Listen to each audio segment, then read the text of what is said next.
You might remember a previous video when I beat Fallout 2 as a group, collecting almost all the companions in the game and letting them do the hard work for me.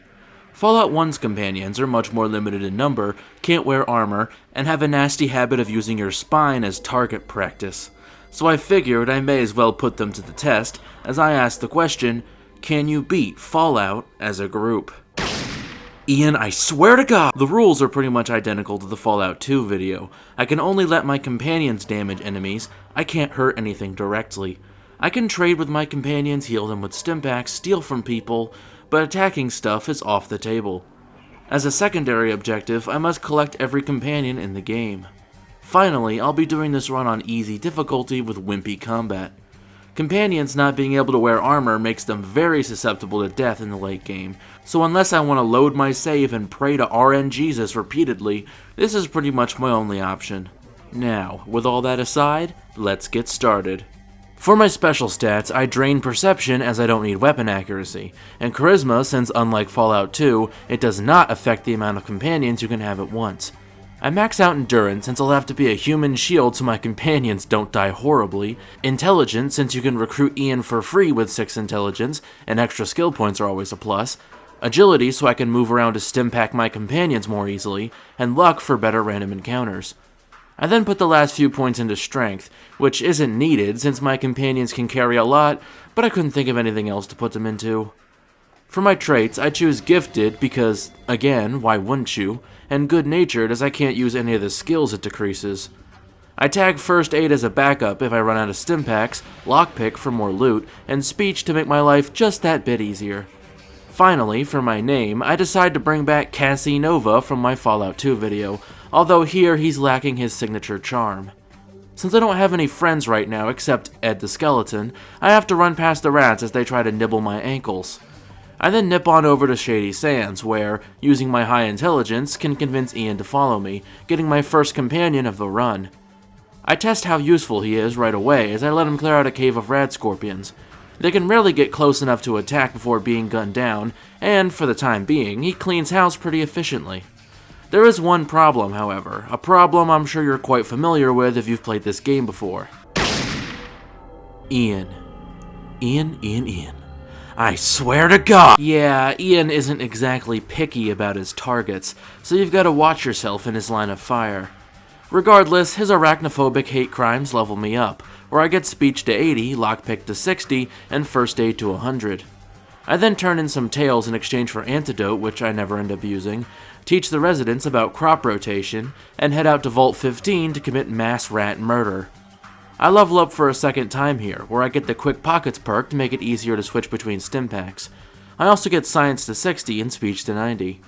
Ian shot the first few rats, but quickly swapped to his knife to save ammo, which was a good call. Either way, he didn't have a very tough time here. After getting 500 XP for failing to find the water chip, I ignore the cons for now and head to Junktown, where I let Ian knife an SMG-wielding man with a fatal case of Stormtrooper aim. I then discover that he's sending human meat to a merchant in Junktown, and strangely can't report this to the guards or even the mayor. Speaking of the mayor, he gets jumped by an assassin, and funnily enough, his own guards do a better job at killing each other than protecting him. I run up to Gizmo's casino to confront him, but since I'm wearing a leather jacket, Dogmeat decides to follow me, netting me the second companion of the run. Hey, I'll take a free dog. Gizmo offers a hit out on the mayor, and I accept, but only to report this to him and plant a bug on the fat bastard to get his confession. With the evidence gathered, I can talk to Tycho about busting the creep and get the third companion of the run by the second town of the game. Gizmo gets blown apart like that fat guy from Monty Python, and I level up, getting Speech to 100, Repair to 50, and Lockpick to 80. The last companion of the run, Katja, can be found with the followers of the Apocalypse in the Boneyard. Recruiting her is a lot more complicated than the others, however. You have to, get this, talk to her. Wow, riveting quest design. Now that I've got all 4 companions, I chat with Nicole and Razor, talk to Zimmerman who wants me to kill the Blade's leader, and after reporting this to her, get told that the regulators of Adem are the real baddies. I can deal with this later. For now, my vault has to be #1 priority. As you can guess, the rats in the sewers don't pose much of a threat, and I can use my speech skill to fool Harry and get past him to free a ghoul prisoner, giving me an easy entrance to another part of the sewers. When I exit, however, the mutants attack, with my companions apparently making short work of them off screen. I just wanted to get to this manhole, but I guess this works too. After some more mass rat murder, I get the parts to fix the water pump, and now have to contend with the mutants outside. The first two aren't an issue, but I do something smart for once and go underground to heal and level up, getting lockpick to 100, sneak to 50, and science to 65. When I go back up, I run into a problem. Dogmeat blocks the door to attack the mutant, meaning none of my companions besides him and Tycho can attack, and Tycho does peanuts for damage without the assistance of Ian and Katja. This results in Dogmeat getting a laser rifle point blank to the face, killing him, to which I reload a save, only for Tycho to get bisected as well. I just have to get lucky and hope the mutant misses enough times so my companions score enough criticals. With the mutants dead and the water pump fixed, there's just one last thing to do: get my chip. The first few glowing ones go down quite pathetically, and the ones on the third floor don't attack me for some reason, so I nab the chip, get my measly reward from Set for killing the mutants, and don't get any reward for letting the underground ghouls know I fixed their pump. Whatever, I was ready to leave this shithole anyway. On the way back to my vault, I make sure to get the glow marked on my map, as having the Brotherhood on my side will prove very handy later. Since I handed in the chip so early, the EXP levels me up twice, where I get the Mysterious Stranger perk as it seemed the most fitting if I'm going to rely on my allies, get Science to 80, Repair to 70, and put my remaining points into barter. After getting revenge on the starting rats for nibbling on my ankles, I set out to stop the Master from turning everyone into Shrek. But not before doing the age-old trope of saving the mayor's daughter. Side note, I always found it hilarious that Tandi's disembodied head is just an item in the menu as you bargain for her release, but maybe that's just me. Fun fact, once you rescue her, she technically becomes your companion while you're on the screen, so you can actually get 5 companions in the game, not 4. I mean, she stops being your companion once you leave, but still. With everything in Shady Sands now wrapped up, I head to the Hub to become a guard for the Crimson Caravan. I honestly don't think this was worth it. I had to wait a while, my companions died a couple times, and only got $600, but hey, EXP is EXP. There's also a substantial upgrade I can get here by helping Erwin fight off some raiders who took over his farm. The raiders aren't much of a problem, as Katja distracts the ones inside while they funnel out the door to Tycho's shotgun shell guillotine.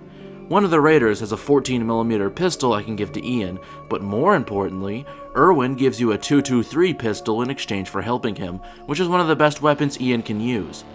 I don't do much else here besides buying some right away for the glow and failing miserably at rescuing a Brotherhood initiate. The glow is simple. As soon as you arrive, you'll receive 2 large doses of radiation, one if you're lucky. Take 2 Rad-X and you'll become immune to radiation long enough to get in, get the holodisc, and get out. There is a trap here I forgot about, but it does such low damage that it's basically a non-issue. After that, take 1 or 2 doses of Radaway and you should be fine. On the way to the Brotherhood, I come across the Nuka-Cola truck and pick up the Alien Blaster, which I won't be giving to my companions as Katja will need the energy cells for her Ripper later, but I still pick up the cell. Getting access to the Brotherhood has several advantages, such as minor ammo in the lockers, Vree's holodisc, a free sniper rifle courtesy of Maxon, and most importantly, as you'd imagine, power armor. Only hiccup is getting the part for it. I have no clue what happened here, but somehow I was able to slip into Rhombus's room and grab the part without issue, even as he yells at me to stay out of his room. Luck? A glitch? Either way, because of my high repair skill, I can get a snazzy suit of power armor to truly act as the party's tank. Back to the boneyard, I somehow avoid the Deathclaws to grab the part Miles needs and aid him, and make it to the Gunrunners, where with all the stuff my companions have been hoarding, I buy a Ripper and a crap ton of ammo for everyone to use. Tycho has a sniper rifle, Katja has a Ripper, and Ian has a 223 pistol. That's about as good as they're gonna get, as they're unable to equip armor. I do try to see if they can take down the Mother Deathclaw if I act as bait, as she needs to die to get the Gunrunners to support the blades. It seems to be working at first, but after a while she turns on my companions, and they're simply too squishy to survive 4 swipes in a row from the mama, even with Stimpaks. Speaking of squishy, I get a chemistry journal from the Hub, give the parts to Smitty, and before you know it, Miles has put a sleek new set of molecular coating on my power armor, meaning I can soak up more damage than a Kevlar sponge. Unfortunately, the conflict between the blades and the regulators can't be solved with my setup, as the blades are just too numerous for my companions to take out Razor alive. So I just decide to forego the experience points and head straight to the cathedral. Laura may be useful for a first-time player to show them where to go, but if you're clever and steal a red COC badge from Lasher, there's no real need for her. The followers sent here are quite useful for distracting and whittling down the Nightkin. However, their heavy weapons make short work of my companions, and they will always focus on the big guys instead of Morpheus, so it's not possible to have them kill him and then run away. In the end, I had to tell everyone to wait at the cathedral except for Dogmeat, as there's no option to make him stop following you, so I sadly had to go back to the hub and let him get put down by some thugs.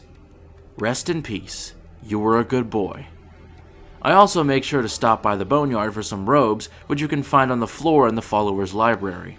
With the badge and the robes, I'm able to sneak up to Morpheus' room and get him to take me to the Master. I already have enough speech to convince him to kill yourself, but since I picked up Vree's holotape, I figured I may as well use it. So upon hearing that his master race is unable to give cream pies, the Master promptly kills himself and everyone in a 5-mile radius, except for my companions who I remember to pick up before the nuke goes off. I level up one last time before the endgame, where I choose Animal Friend as my perk. Again, it seems the most fitting choice given I'm beating the game with the power of friendship. I also get science to 100 and put the rest of my points into repair and speech. After a bit of save scumming to avoid random mutant patrols, I discover the base and report its existence to the Elder Council of the BOS, where they send 3 crack assault paladins to my aid. Besides Tandi and the mysterious stranger, these are actually the only other companions you can get in addition to the main 4, and they make very short work of all the mutants outside. But upon entering the base,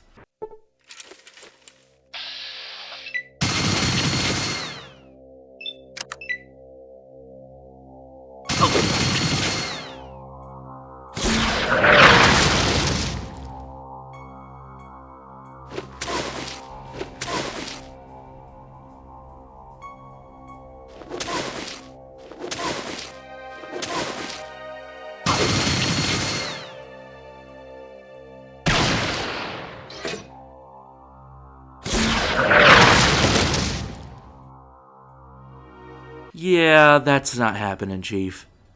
Now, theoretically, could I get through Mariposa by constantly dosing my companions with Psycho, Buff Out, and Stim Packs while save scumming until I get enough crits and misses? Yes. Will I be doing that? No, because I value my own sanity. I know it may seem hard to believe, but I do. Since the paladins don't follow you inside, I reload a save to when I first discovered the base, tell all my followers to wait, slip into my disguise, and let the gate guard take me to the lieutenant. I then exit out of dialogue and spam click to move away before he sucker punches me, steal a key card from one of the cultist loonies, use it to self-destruct the base, and, with the noble sacrifice of my companions, proved that yes, you can beat Fallout 1 as a group. Thanks for watching, and if you enjoyed the video, leave a like and subscribe to not miss content like this in the future. If you didn't like the video, leave a dislike and give constructive criticism so I can improve.